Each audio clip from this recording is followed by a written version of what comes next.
All right, welcome to part 3 of this link budget tutorial. In this part, I'm going to go through the actual UW Orbital link budget and basically give you a detailed guide on how I selected values and basically how you can go about editing this in the future. So here's the link budget again. We looked at the title page and this instructions page. Again, make sure you read these instructions before making any edits to the document. So on the orbit page, we have a couple of different options we can select for what orbit we want to go for. Again, just a quick reminder, these graphics are really messed up because this is in Google Sheets. So if you ever want to make changes to this, I'd highly recommend downloading it first as an Excel sheet and then making edits that way. But anyways, so there's a couple of options. There's a LEO orbit, a geosynchronous orbit, a deep space orbit. We're in low Earth orbit, so that's the one we've selected. You can see I put in an epoch for our orbit. This is based on September 1st, 2022, which is kind of just, I think, the closest time to when I was updating this document. Then we have some ISS like orbit information from the TLE data.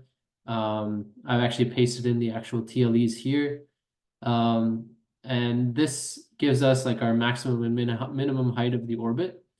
And then after some calculations, we basically take into account our elevation angle and this orbit height to come up with a maximum distance to like a worst case distance to our satellite within our orbit for communication. So you might remember again, the elevation angle is something that you kind of start by arbitrarily picking out. Typically, most satellites have elevation angles around like 10 degrees, 15 degrees. So you want to start out with that and then pick some of your hardware to try to bump up your link margin as high as you can. And then once you've done that, then you can go back and then change the elevation angle, maybe like increase it a bit or decrease it a bit to see how it affects your link margin. And then select an elevation angle that works best for both your kind of data budget as well as your link budget. So again, we get out this slant range, and like it says here, the slant range value is used in the path loss calculation, which you'll actually see on the next slide, or like on the next sheet. So here we are on the next sheet. This gives us choices for uplink and downlink frequency. We've selected the same frequency for uplink and downlink because we were running on a half a duplex system, meaning we can only either transmit or receive at the same time. So we don't expect much interference in our specific frequency range. So we're transmitting at about 433 megahertz. That's what we've picked. And based on that, and given our slant range value, this sheet calculates out a path loss for us and outputs it here. And that'll be used later in the uplink and downlink budgets. This transmitter section has both the uplink and downlink transmitter and power amplifier characteristics. So here you can insert the transmitter power. This is for the ground station. So you can see again, like I've put in these comments that explain where I've gotten these values from. So this value of 50 watts is from our power amplifier information for our ground station. So I actually think on the transmitter end, they actually don't talk about power amplifiers. So you just have to put in the value that comes right out of your amplifier just before your antenna. So you put that value in here, it converts it to dBW and dBm. And then you have this option to put in some line losses. So you get to select a cable type for doing the for the transmission, and basically based on the length of your cables out to your antenna and the cable type you select, you get out a loss that you'll experience through the cable. So you can see these values are just, they're kind of arbitrary, like they come from an estimated idea of what I thought the length would be of the cable from the hack RF, which is our transmitter, to the power amplifier. And then there's like another one for the estimated line lengths out to some outdoor transmitter hardware from like an indoor ground station. The cable, there's a lot of research you can do into like the best cables to use for a ground station. The one I've selected right now is from a document from AlbertaSat for one of their satellites. That's another good way to get started with a link budget usually, is trying to get help from other teams and starting up and like using some of their values initially to build your architecture, and then kind of customizing it as you go along. Shout out to AlbertaSat for helping us out with that. So then there's some other losses here. Antenna mismatch loss is another loss that you'd get to look a little bit more into if you look at antenna data sheets.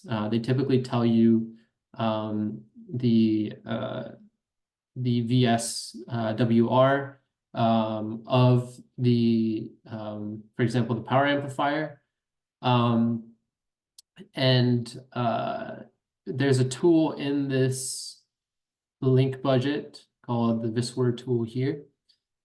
And it basically helps you calculate out a power loss due to a mismatch using this tool. So it's basically just based on like an impedance mismatch. I won't explain exactly what impedance mismatch means here.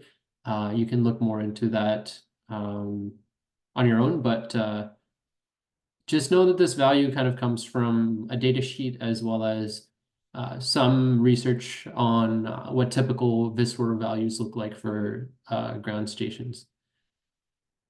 So I've done the same thing for the downlink transmitter at the satellite. You can see like the big discrepancy between the power output of the two kind of uplink and downlink systems. And we have like a 0.9 watt transmission power at the satellite. This is based on our transceiver, or sorry, our power amplifier chip having a maximum output of 29.5 dBm. Which is right here. Then I've selected some cable,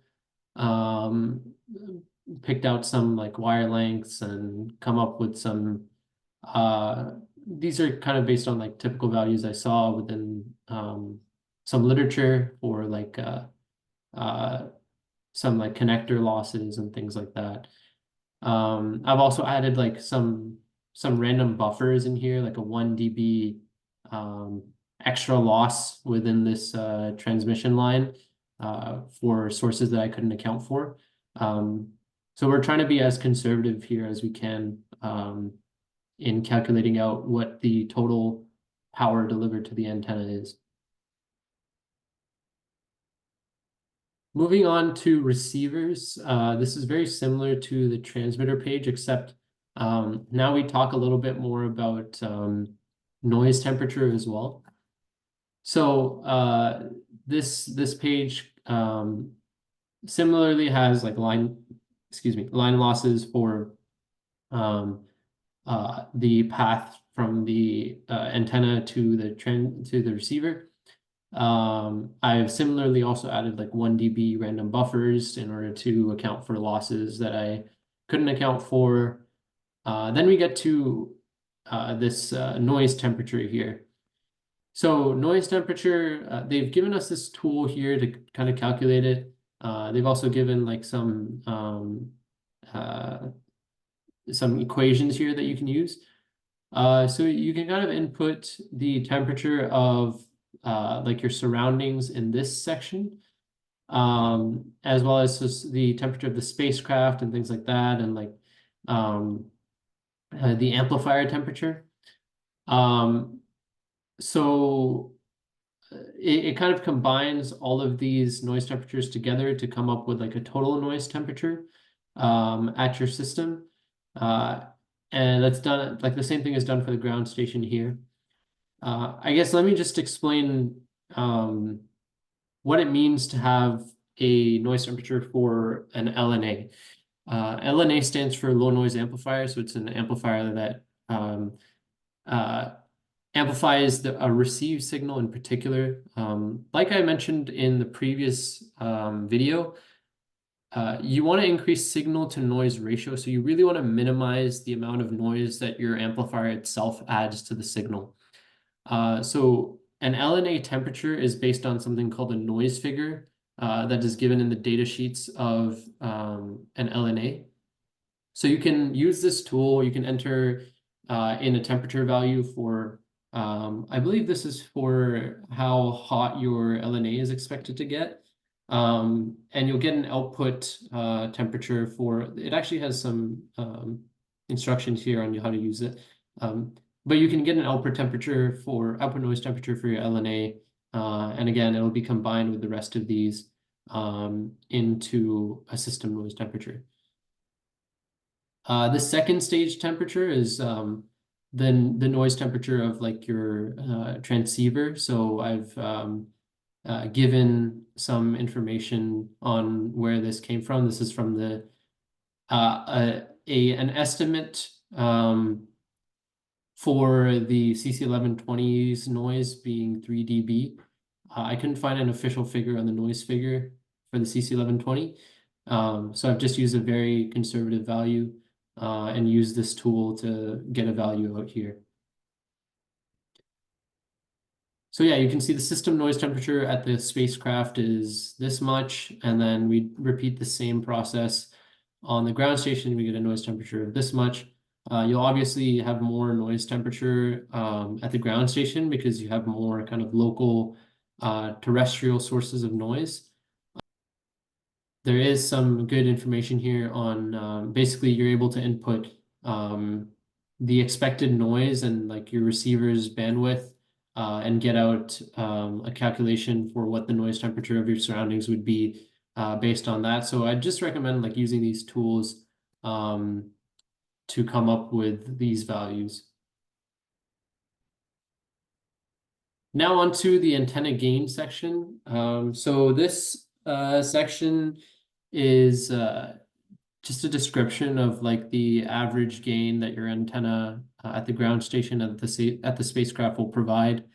For the spacecraft, we're currently assuming essentially an isotropic radiator because we don't have a completely finalized antenna. We've been considering using a patch antenna. We've looked into using a dipole. So this is kind of expecting like a patch antenna.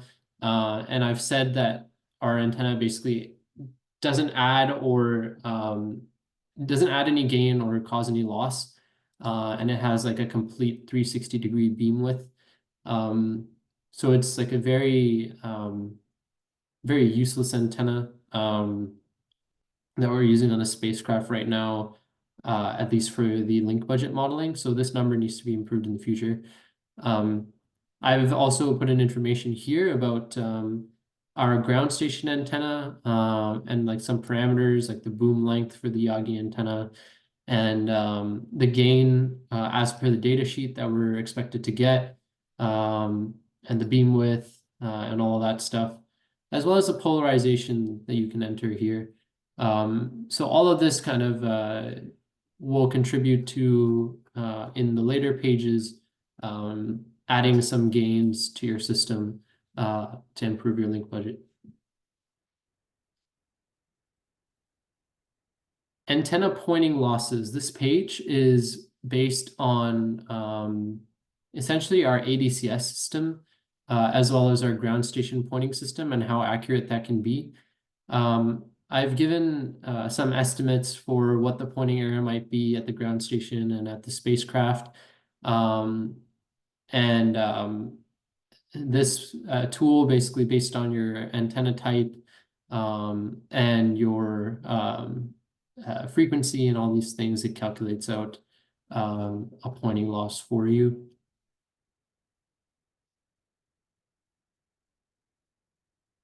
Here's the polarization loss page. There's a lot of information here about like axial ratios, which is kind of, you might remember this idea of an elliptically polarized antenna. So axial ratios tell you stuff about like how elliptical your polarization is. So we're using again like a linearly polarized antenna at the satellite and a circularly polarized one at the ground station. So you'll see that like there's a huge like a huge axial ratio for the linearly polarized antenna. And the axial ratio for the circular one is like pretty low. And this value is kind of assumed for now. So then there's like something called a polarization angle between the two antennas, and 90 degrees is like the worst case you can have. And based on that, you get out a polarization loss for both uplink and downlink.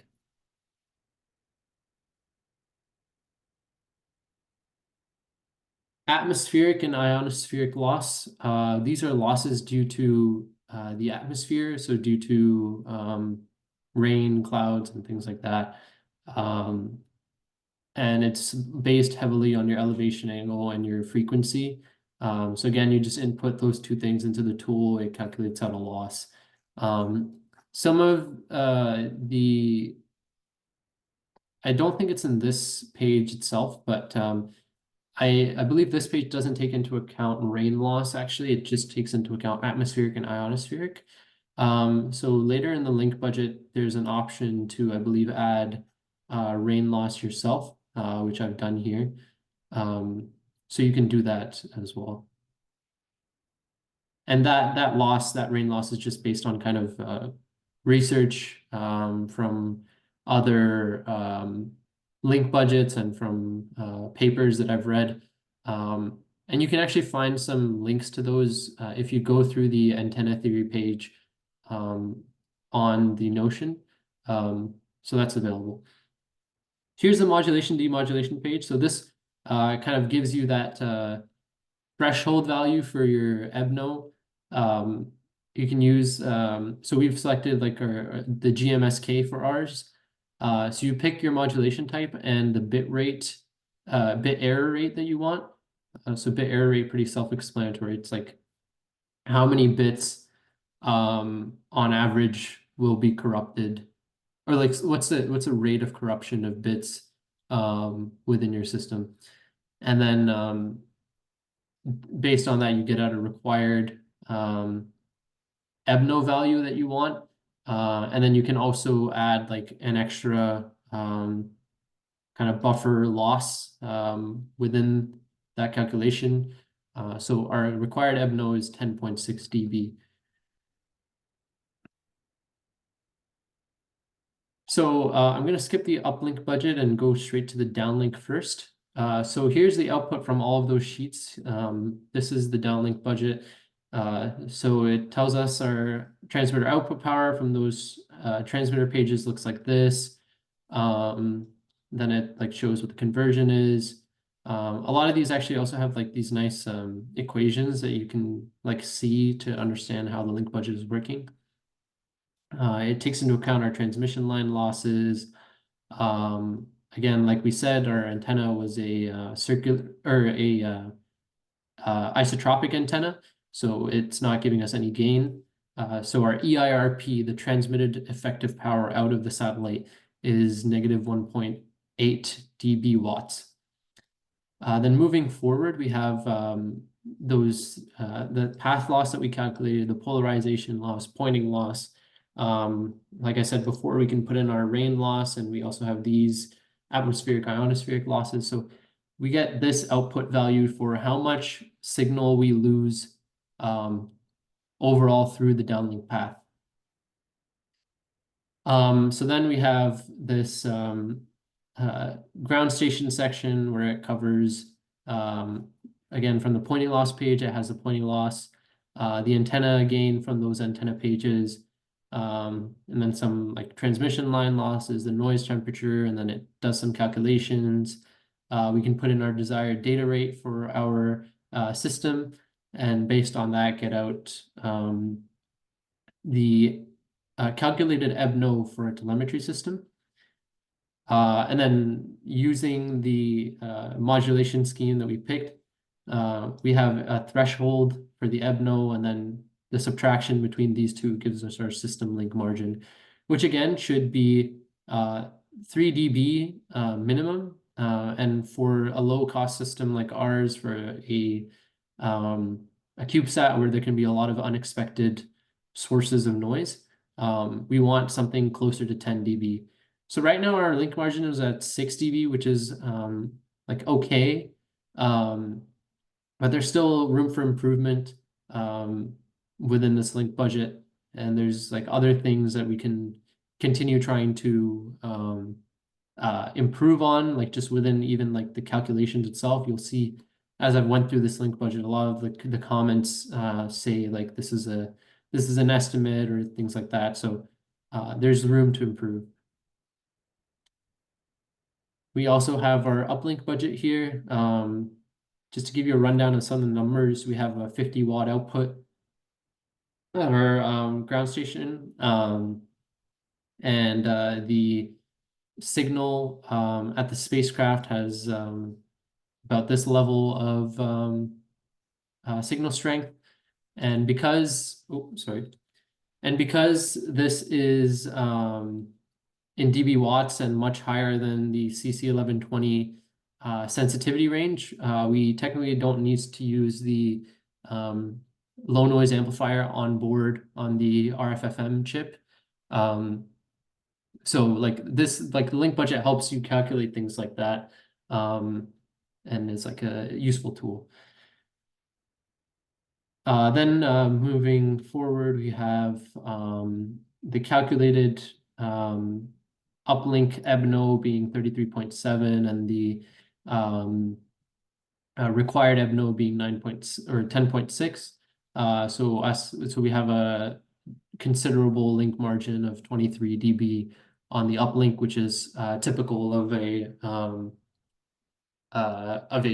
satellite system on the uplink end. One thing that I've kind of glossed over is, like I said, there's this SNR computation as well that we can use. But it's preferable to stick to EBNO because it's a little bit more accurate, and it takes into account our data rate. So this page gives the performance summary. These like kind of images are not well done here because this has been converted to a Google Sheets. So yeah, again, download this as Excel if you want to see these properly. So these, and after this performance page, there's a bunch of tools, right? So this tool kind of explains what radiation patterns look like. This tool talks about beam roll-off, which is for dish antennas typically. This tool helps us calculate line losses depending on what cable we use. This tool I talked about before calculates the VSWR, so like the amount of RF radiation that bounces back into the transmitter due to impedance mismatches. So just a note about this tool, actually, you can do some measurements on your system with a VNA once it's completely built, and get out a better representation of the VSWR value. So that's something to do in the future. This tool has something to do with geosynchronous orbits. This tool is just or actually, I think these two aren't tools. These are just data sheets that are used by this link budget. So yeah, that's a summary of the link budget overall. Let's go back to the PowerPoint.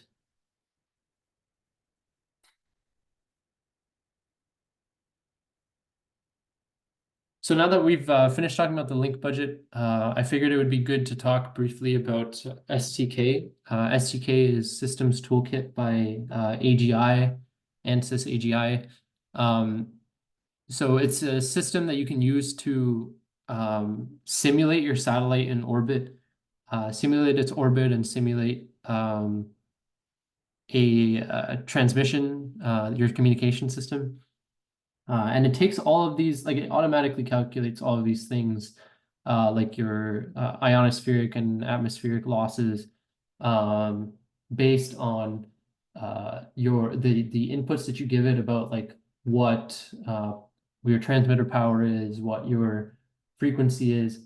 So you still have to input basically the same type of information as you input into a link budget. But the advantage to using STK is you can come up with these reports that show essentially like along your orbital path, like when exactly you'll be able to establish communication and for how long, based on your link margin. So it gives you like helpful information about that. And once you have that information, you can use that to create a throughput budget, which I'll talk about in a second. So our throughput budget is currently embedded into our command and telemetry list. So we have this list of all the telemetry that we might send from our satellite. And we input this information about how frequently we're collecting the data.